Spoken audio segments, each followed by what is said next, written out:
हरिओम। ओम नमो नारायण। अभी तक मैंने आप लोगों को लगभग प्रतिदिन पूरे सत्र प्राणायाम से ध्यान का पूरा सत्र बताया। कुछ लोगों का निवेदन है, उन्होंने कहा है कि आप हमें प्राणायाम करने की पद्धति और उससे संबंधित हमारे शरीर को क्या लाभ है और ध्यान में कैसे लाभ आता है, उसका कैसे हमें लाभ मिलता है, उस पर बताएं। तो अभी कुछ दिनों तक मैं छोटे छोटे वीडियो करूंगा, जहां कहीं सत्र होंगे तो उस सत्र के पूरे वीडियो रखूंगा, कहीं कि वहां प्रश्नोत्तर भी होते हैं। कल एक सत्र है sector 75 max place white house में, सुबह 6:30 बजे से। हम लोग जब प्राणायाम से ध्यान की यात्रा करते हैं तो उसमें हम लोग भस्त्रिका, जो दोनों प्रकार से है, सभी लोगों के लिए अलग अलग, जो बुजुर्ग हैं, ऐसे जो नहीं कर सकते हैं, या फिर जिनको कोई शल्य चिकित्सा हुई है, और बाकी अन्य सामान्य लोग किसी भी आयु वर्ग के हों, कितनी भी आयु के हों, जो कर सकते हैं उसे उसी तरीके से। उसके बाद पश्चात कपालभाति, कपालभाति के पश्चात बाह्य, बाह्य के पश्चात उज्जयी, उज्जयी के पश्चात अनुलोम विलोम, तत्पश्चात भ्रामरी, फिर ओमकार या उद्गीत, फिर हम लोग ध्यान में बैठते हैं। प्राणायाम, पहले तो आसन में हमें बैठने की अपनी उसमें दैनंदिनी में लाना होगा कि हम जितना अधिक समय बैठ सकेंगे उतना हमें समय मिलेगा।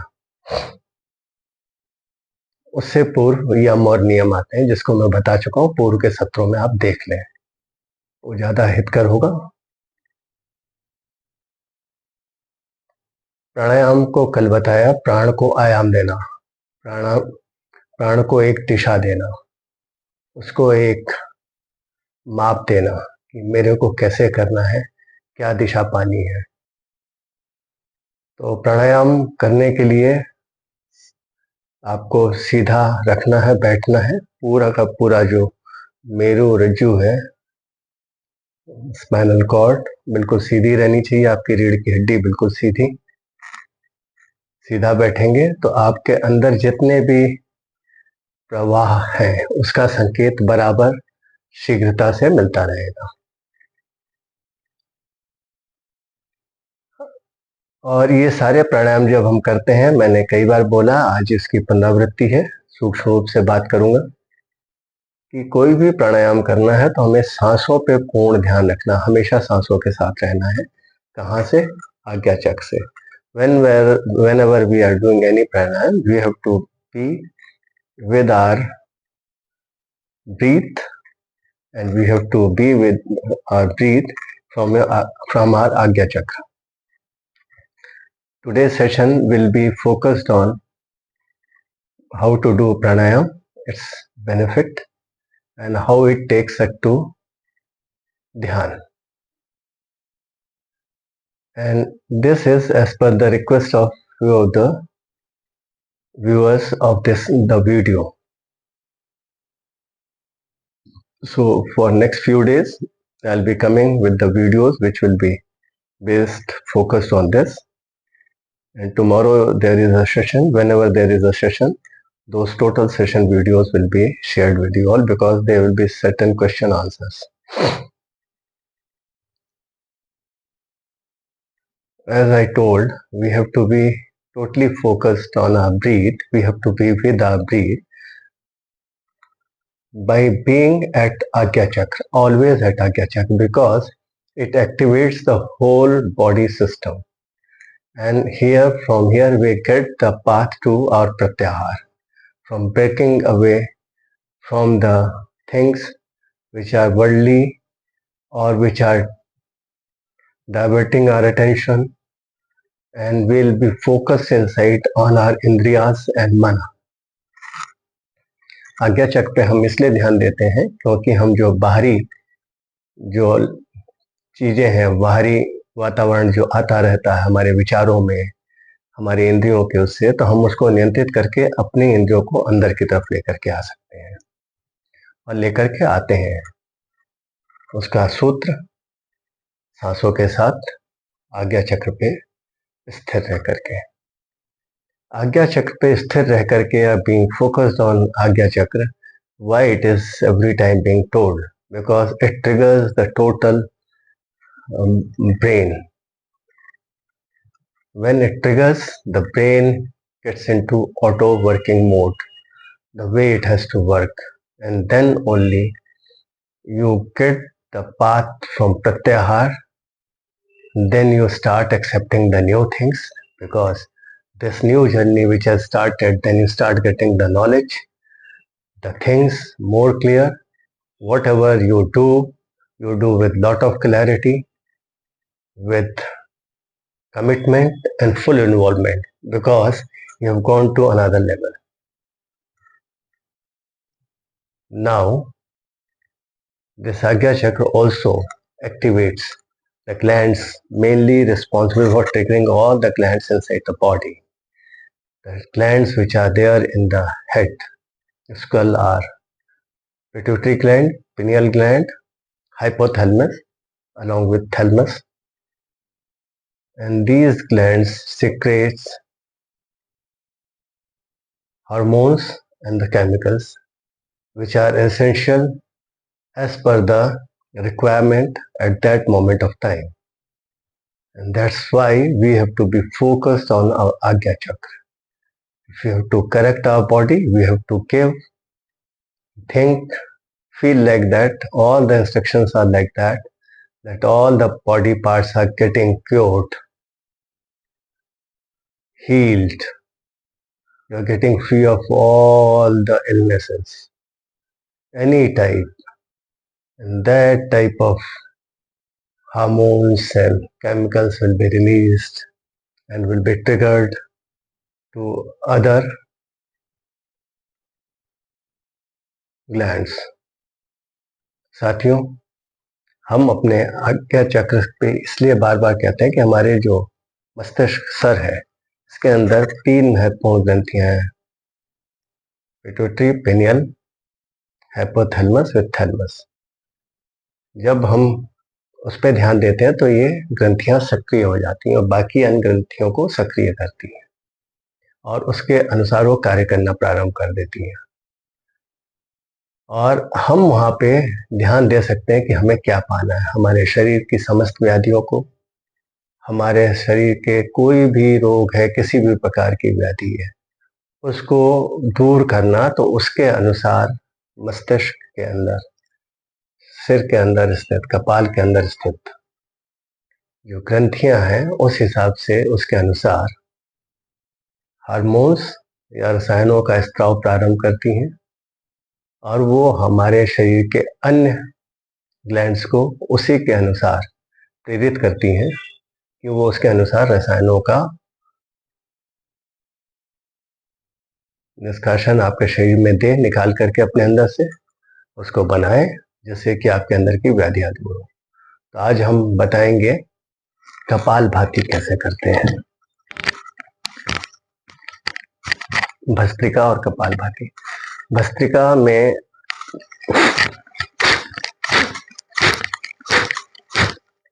पूरा हाथ ऊपर ले जा करके नीचे साइड में छाती से पूरी हवा निकालना है। हवा अंदर लेने की आवश्यकता नहीं है, प्राणवायु अपने आप आएगी, दिव्य ऊर्जा अपने आप अंदर आएगी। We don't have to release, we don't have to breathe in the divine प्राणवायु, the divine energy, it will get inside automatically. You have to just blow out the air from your lungs.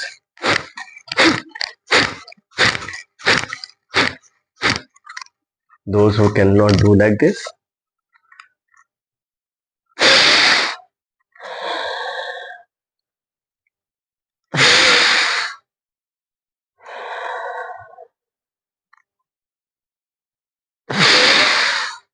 deep breathe in, hold, hold and release.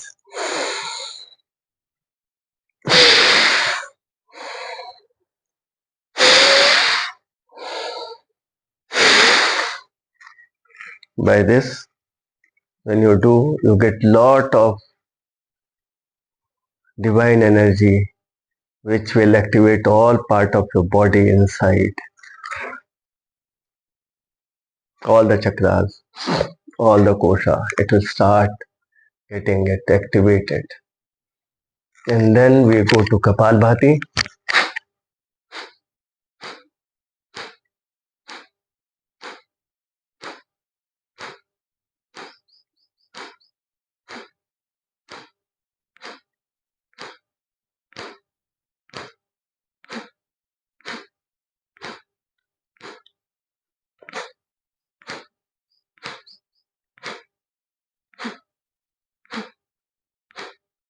Exhale the air from your body which has got all the toxins will be thrown out by taking your belly inside with the force. You don't have to make any efforts for breathing in. The divine energy will flow inside automatically. कपाल भाती करते समय आप अपने पेट को, नाभि के हिस्से को अगल बगल एक लयबद्ध क्रमवार तरीके से ढंग से अंदर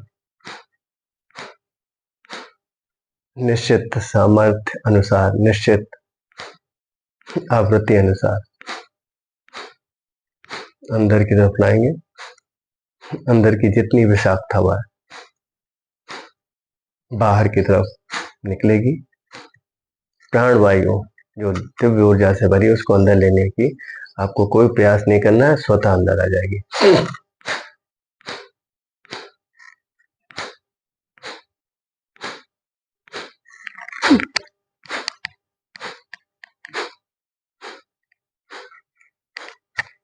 इसको आपको न्यूनतम 7 से 8 मिनट करना, अधिकतम जितनी आपके अंदर सामर्थ्य है जितना करेंगे एक लयबद्ध तरीके से उतना अच्छा है.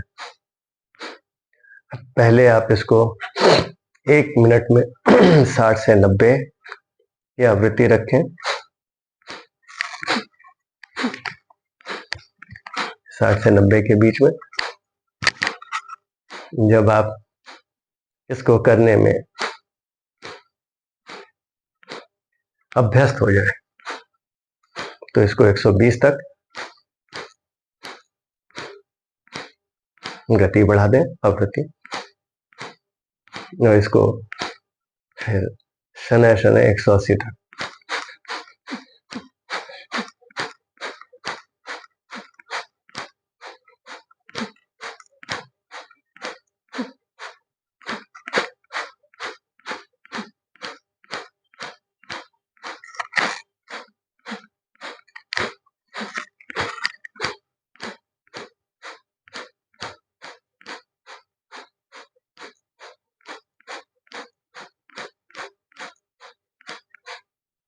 इसको आपको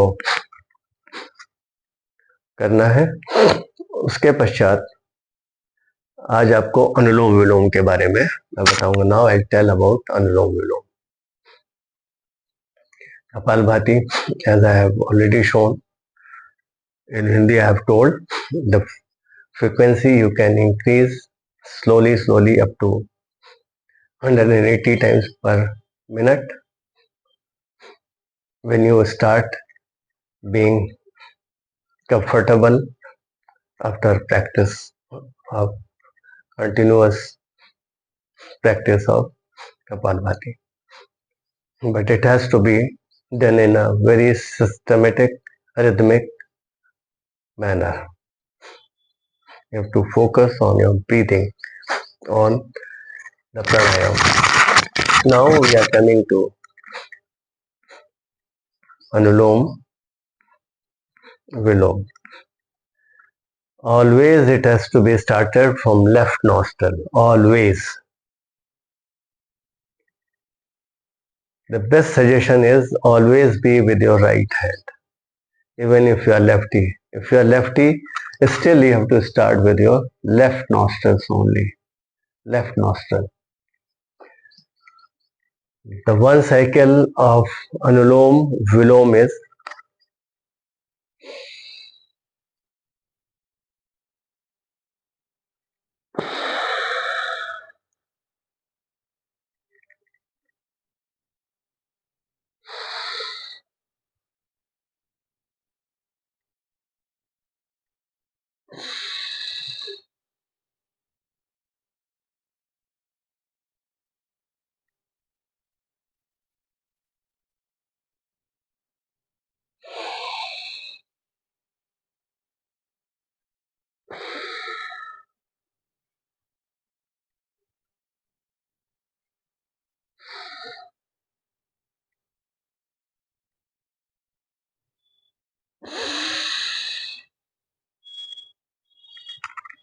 I was talking about one cycle, but before that, what I have just demonstrated, which is being done regularly, that you have to do the very deep breathing.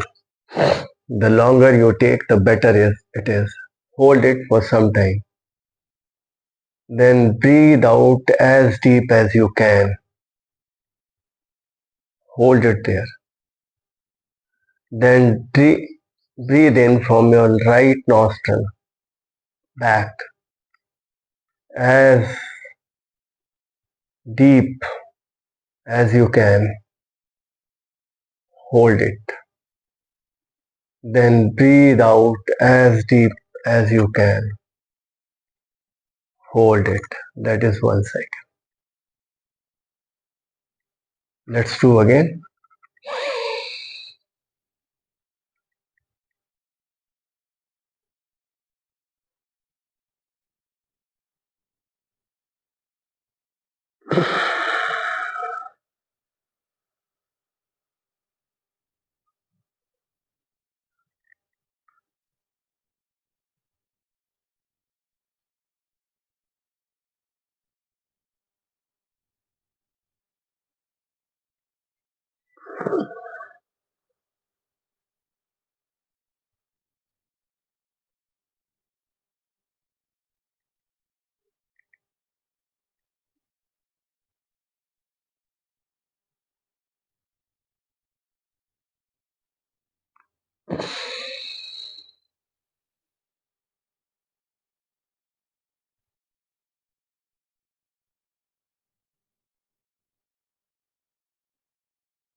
I have just demonstrated how to do the deep breathe in, deep breathe out, then deep breathe in, deep breathe out.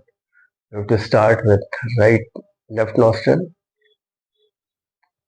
then breathe out from right nostril, then breathe in from right nostril, then breathe out from left nostril. That is one cycle.